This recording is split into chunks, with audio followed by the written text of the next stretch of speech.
Operation Sindoor అర్ధాంతరంగా ముగిసిపోయిందా? Trump మధ్యవర్తిత్వంతో Modi వెనక్కి తగ్గారా? ఇందిరాగాంధీలాగా మోదీ బలమైన నాయకుడు కాదా? భారత్ పూర్తి విజయం వైపునకు దూసుకుపోతుంటే మోదీ ఎందుకు ఆగిపోయారు? ఈ ప్రశ్నలు ఇప్పుడు అందరి మెదళ్లలోనూ తిరుగుతున్నాయి. అసలు మోదీ యుద్ధాన్ని అర్ధాంతరంగా ఎందుకు ఆపేశారు? Let's watch the story. Modi లక్ష్యం స్పష్టంగా ఉంది. తాను ఏది అనుకున్నారో సరిగ్గా అదే చేస్తారు తప్ప మరొకటి కాదు. పాకిస్తాన్కి బుద్ధి చెప్పాలంటే అక్కడి ఉగ్రవాద స్థావరాలను ధ్వంసం చేయాలి. అక్కడి వరకే మోదీ భావించారు, అక్కడి వరకే చేశారు. అంతే తప్ప యుద్ధం చేయడం మోదీ లక్ష్యం కాదు. కానీ పాకిస్తాన్ మన దేశంపైకి సైనిక దాడులు చేయడం వల్లే యుద్ధంలోకి దిగాల్సి వచ్చింది. ప్రస్తుతం భారత్ సిస్ఫైర్కు ఒప్పుకోవడంపై చాలామంది అసంతృప్తి వ్యక్తం చేస్తున్నారు. సిస్ఫైర్ కాకుండా ఇంకా ముందుకు వెళ్లాల్సి ఉండేదని పలువురు భావిస్తున్నారు.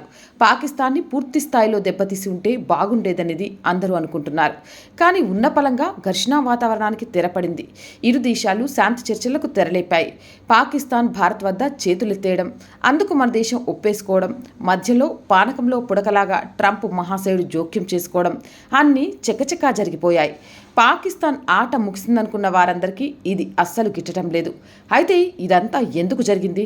పాకిస్తాన్పై పూర్తి ఆధిపత్యం ప్రదర్శిస్తున్న భారత్ ఉన్నపలంగా ఎందుకు వెనక్కి తగ్గింది? ఇలాంటి ప్రశ్నలకు జవాబులు ఇప్పుడు చూద్దాం. పహల్గాం ఉగ్రవాద దాడి తర్వాత యావత్ భారతదేశం తీవ్ర ఆగ్రహావేశాలు వ్యక్తం చేసింది. ఉగ్రవాద దాడికి పాల్పడిన వారిని కఠినంగా శిక్షించాలని అందరూ కోరారు. పహల్గాం ఉగ్రవాద దాడిలో 27 మంది అమాయక ప్రజలను పొట్టన పెట్టుకున్నారు. వారిని మతం అడిగి మరీ చంపారు.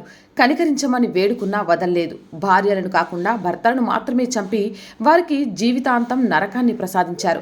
గట్టిగా అడిగితే మోదీకి చెప్పుకోమని బదులిచ్చారు. కానీ మోదీకి చెప్పుకున్నారో లేదో మోదీ మాత్రం విన్నారు. తన దేశ మహిళల సింధూరాన్ని తుడిచిన వారికి కఠిన జవాబివ్వాలని భావించారు. అందుకు త్రివిధ దళాలను సిద్ధం చేశారు. ఉగ్రవాదులపై ఎటువంటి యాక్షన్ తీసుకున్నా ప్రభుత్వం అండగా ఉంటుందని ఫుల్ సపోర్ట్ చేశారు. మోదీ సైతం ఉగ్రవాదులు వారికి సహకరించిన వారిని ఎట్టి పరిస్థితుల్లో వదిలిపెట్టబోమని హెచ్చరించారు. చెప్పిన మాటకు అనుగుణంగా కార్యాచరణ మొదలుపెట్టారు. పాకిస్తాన్లో ఉన్న ఉగ్రవాద స్థావరాల లెక్కలు తీశారు. మొత్తం 9 ఉన్నాయని గుర్తించారు. వాటిని ధ్వంసం చేసేందుకు ఉక్కు డేగలను సిద్ధం చేశారు. రాత్రికి రాత్రి ఉక్కు డేగలు ఆకాశంలో గర్జించాయి. ఉగ్రవాద దేశాన్ని ఉచ్చపోయించాయి. పాకిస్తాన్ గగనతలంలో భీకర శబ్దాలు చేశాయి. అర్ధరాత్రి పట్టపగలు వెలుగులను విరజిమ్మాయి. సరిగ్గా 23 నిమిషాల్లో ఉగ్రవాద స్థావరాలన్నింటినీ నేలమట్టం చేశాయి. ఉక్కు డేగల గర్జన ఉగ్రవాదులందరికీ 72 కన్యలు సప్లై చేయాలంటే కొరత ఏర్పడుతుందేమో అన్న అనుమానం వచ్చింతగా ఉంది. ఈ భీకర పోరులో జైషే మహమ్మద్ చీఫ్ హఫీజ్ సయ్యద్ కుటుంబానికి చెందిన 10 మందితో పాటు దాదాపు 100 మంది హతమయ్యారు. అయితే మోదీ ప్లాన్ ఇక్కడి వరకే ఉంది. ఉగ్రవాదులు వారికి సహకరించిన వారిని మాత్రం మట్టుపెట్టడమే మోదీ ప్లాన్. అక్కడితో ఆగి ఉంటే పాకిస్తాన్కి ఏమీ అయ్యేది కాదు. కానీ బుర్రలేని ఉగ్రవాద దేశం భారత్పై విరుచుకుపడాలని భావించింది. తమ దేశంలో ఉగ్రవాదుల కంటే మరేమీ ఎక్కువ కాదన్నట్టు భారత్పై విరుచుకుపడింది. మరి దాయాది ముచ్చటపట్టంతో భారత్ మాత్రం చూస్తూ ఊరుకుంటుందా? పాకిస్తాన్పై విరుచుకుపడింది. ఆ దేశాన్ని ఉక్కిరిబిక్కిరి చేసింది. దాయాది దేశంలో దాదాపు అన్ని ఎయిర్ బేస్లను ధ్వంసం చేసింది.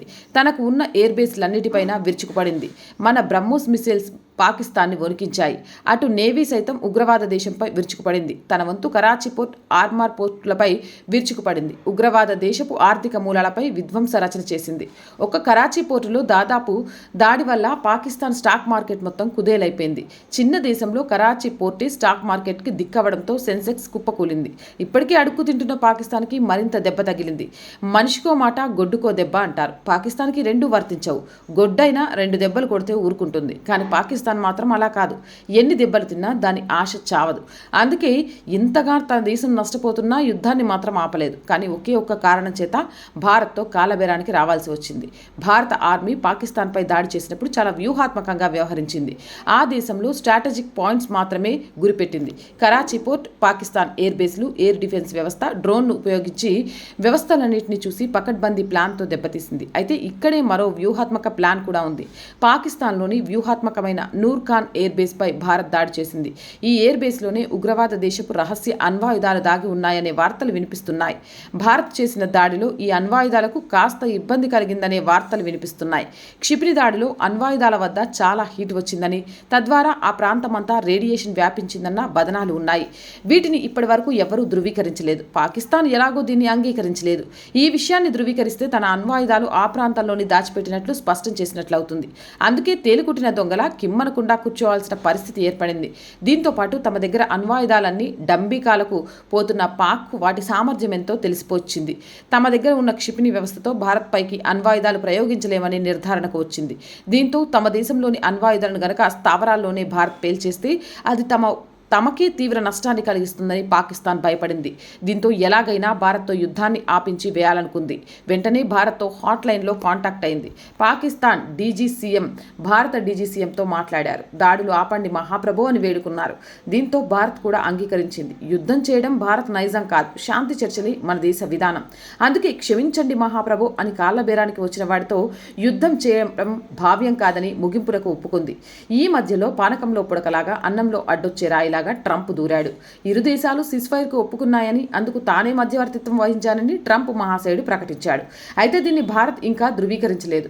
మన దేశ అధికారులు చెప్పిన దాని ప్రకారం పాకిస్తాన్ డీజీసీఎం చెప్పడం వల్ల మన అధికారులు సిస్ఫైర్కి అంగీకరించారు. అంతే. మన అధికారులు పాకిస్తాన్లా అబద్ధాలు చెప్పరు. మన అధికారులు చెప్పిన దాన్ని బట్టి చూస్తే ఒక్కటి జరిగే అవకాశం ఉంది. అదేంటంటే భారత్ చేస్తున్న దాడులకు వణికిపోయిన పాకిస్తాన్ అమెరికా గుమ్మం తొక్కి ఉండొచ్చు. తమను మీరే కాపాడాలని ట్రంప్ను అడిగితే భారత్ని ఓసారి అడిగి చూడమని చెప్పి ఉండొచ్చు. అదే విషయాన్ని భారత అధికారులకు అమెరికా ఫోన్ చేసి ఉండొచ్చు. ఈ రెండు ఒకేసారి జరగడంతో అమెరికా తానే యుద్ధాన్ని ఆపేశానని డాంబికానికి పోయి ఉండొచ్చు. ట్రంప్ గురించి అందరికీ తెలిసిందే. ఇలాంటివి సిగ్గు లేకుండా క్లెయిమ్ చేసుకుంటాడు. సో మొత్తానికి జరిగింది ఇదే అయి ఉంటుంది. ఇక భారత్ సిస్ఫైర్కి ఎందుకు ఒప్పుకుందన్న విషయానికి వస్తే భారత్ లక్ష్యం పాకిస్తాన్ని ఎంత మాత్రము కాదు. ఆ దేశ వినాశనం అంతకంటే కాదు. మన దేశమే పాకిస్తాన్ని సృష్టించింది కాబట్టి ఆ దేశాన్ని మళ్ళీ తనలో కలిపేసుకొని అక్కడి ఉగ్రవాదులను మన నెత్తిన పెట్టుకోవాలని అస్సలు అనుకోవడం లేదు. మనకు ఆ దేశంతో ఉన్న పేచీ అంతా ఉగ్రవాదంతోనే. ఆ దేశంలో ట్రైనింగ్ క్యాంపులు నిర్వహిస్తూ మన దేశంపైకి ఉగ్రవాదులను ఎగదోసే సంస్థలే అసలైన టార్గెట్. అందుకే ఆపరేషన్ సింధూర్లో ఉగ్రవాద క్యాంపులను మాత్రమే టార్గెట్ చేశారు. అది పూర్తయింది. ఈ విషయంలో భారత భద్రతా బలగాలు సంపూర్ణ విజయం సాధించాయి. సో ఆపరేషన్ సింధూర్ అర్ధాంతరంగా ముగిసిపోలేదు. కేవలం 23 నిమిషాల్లోనే ఆపరేషన్ సింధూర్ ఘన విజయం సాధించింది. పాకిస్తాన్ తిరిగి దాడులకు పాల్పడటంతో ఇది మరింత ఘన విజయం సాధించింది. సో జయహో భారత్ అని నినాదించాలే తప్ప ఎవ్వరూ ఎప్పుడూ కుంగిపోకూడదు. జై హింద్.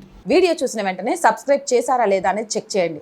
అండ్ సబ్స్క్రిప్షన్తో ఆగిపోతే సరిపోదండి. ఖచ్చితంగా ప్రతి వీడియో వైరల్గా మారాలి, లైకులు రావాలి. అప్పుడే మనం బ్రేక్ ఈవెన్కి చేరుకోవడానికి ఆస్కారం ఉంటుంది. కాబట్టి please subscribe our channel and like our channel.